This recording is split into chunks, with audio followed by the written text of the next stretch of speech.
Around 70 AD, Mark's Gospel was written for that evangelist community, the city unknown.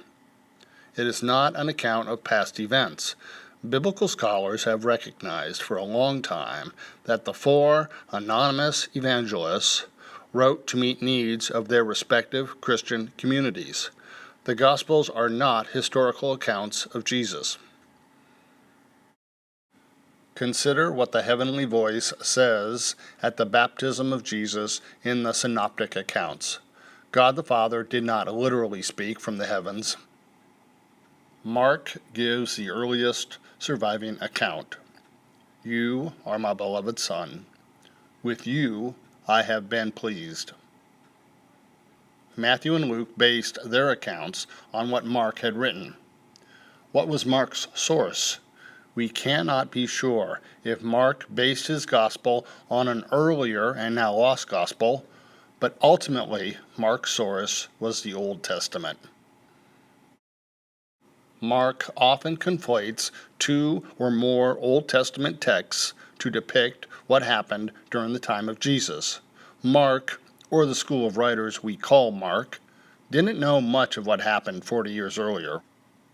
Words used by the heavenly voice in Mark's Gospel are from the Old Testament.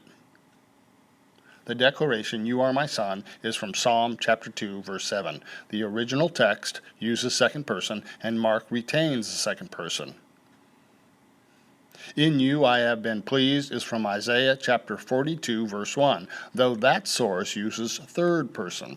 Mark sticks to second person for consistency.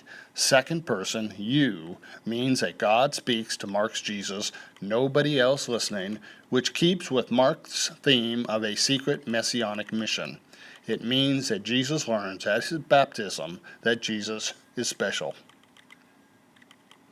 Luke follows Mark by also using second person, which means Luke shows Jesus learning something new. God announces to Jesus that Jesus is God's Son.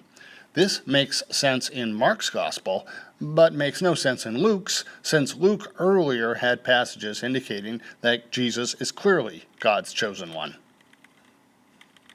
Matthew chapter 3, verse 17 makes a change to third person. A voice from heaven said, "This is my Son, whom I love. With him I am well pleased." Matthew has a crowd listening to the heavenly voice declare Jesus to be God's Son. Matthew implies that Jesus does not need to hear this proclamation. Jesus already knows it. But God wants the crowd to know it. The Gospels are presented as historical accounts in churches, since that is how listeners in pews view the Gospels.